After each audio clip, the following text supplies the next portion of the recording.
Hi, I'm Big Al, and we've been to Edinburgh. And it's a regular Red Bull day. And I'm Nancy, and absolutely loved Edinburgh. Loved the architecture and the history and the buildings upon each other. Was fantastic. I'm Jenny, and I loved it today too. Probably my most favorite part was all the little shops and the place where J.K. Rowling got her inspiration for Diagon Alley, and you could really tell when we went into it that it was so inspiring and neat to see. I'm Chad, and I love the walk up the Royal Mile from one castle to another, to the other end. I'm Shelley, and I loved the curved staircase that was at the home of Patrick Geddes. I'm Cade. I love the structural event. What was it called? The stadium? The stadium that they're building, for the event they got coming up, and the fish and chips. I'm Chad. I loved seeing the castle up on the hill. I'm Ashley, and I loved all of the above.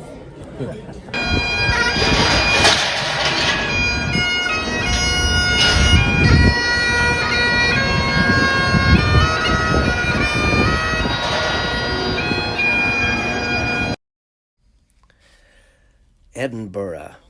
Most interesting things to me is the history and the time.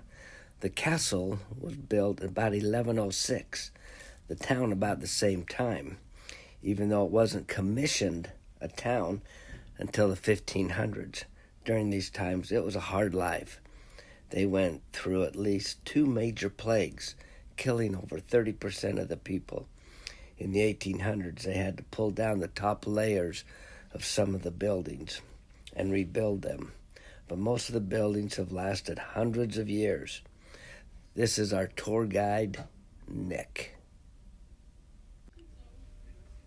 Done today. Okay, so basically where we've explored today is the old town of Edinburgh, and pretty much is the original home or pretty much the kind of origins of the city and the streets and things like that. So what we wandered about was up the old town, up the Royal Mile. Basically the Royal Mile, where it gets its name from, is at the very base of the hill you have Holyrood Palace, which is the home of the kings and queens of Scotland, but now also, of course, the residence of King Charles III.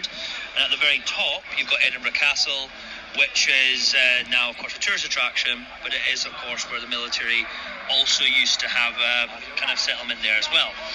Now, the reason why it's called the Royal Mile is because it is technically about 1.2 miles, which is a Scottish mile. That is effectively, it still is a mile to this very day, but when we joined forces with England in 1707, we had to adopt the English mileage system, hence why it's still called a mile, but technically it's 1.2 miles, so it's a little bit different, okay? We also went up through some closes as well. Closes are essentially alleyways. Back in the old days, they used to be access points to get all the way up and down through to people's homes, but now they're actually fully open areas where you can go up and down, but originally would have been closed off, very much because the city itself used to be surrounded by a wall, defensive city wall called the Flodden Wall, and it basically kept everything compressed and squeezed inside pretty much. So they're not open, they're open now, but back in the old day they were actually fully closed off, hence why we call them closes. Other things we saw today is we were wandering through some of the alleyways. We went up Victoria Street, and we also kind of got a glimpse of the grass market where they had the public executions. We also kind of talked a little bit about how the city got remastered in the mid-1800s and how Patrick Geddes himself was the architect for that. He knocked down the wooden builds, rebuilt in red and nail sandstone, connected the streets together to basically connect Edinburgh to the new town, and overall kind of brought the city to how it kind of looks today. What else would it? How old are some of these buildings and the town itself? So some of these buildings around us date back to the 1860s when they were remastered by Patrick Geddes in that time period. Some of the foundations actually do originate from the 1300s. A lot more of the streets are actually below us right now because they actually buried quite a number of buildings because they act as solid foundations, which you guys are obviously going to see now in St. American's Close. The building that we're right behind here is St. Giles Cathedral, and this actually dates back to the 1100s. Now, the building itself is not from the 1100s because it's been remastered, rechanged. It's caught fire a couple of times as well. So the build that we see currently is actually from the kind of mid-1800s. It's a Victorian rebuild, a remaster, essentially. But there is still there is still foundations within St. Giles, and some of the grey stone columns are actually from the 1100s. So technically you can say that this building behind us is actually from that time period. But the most recent addition was the Thistle Chapel, and that was built in the 1860s, very much during the Victorian period. Okay. Do it again.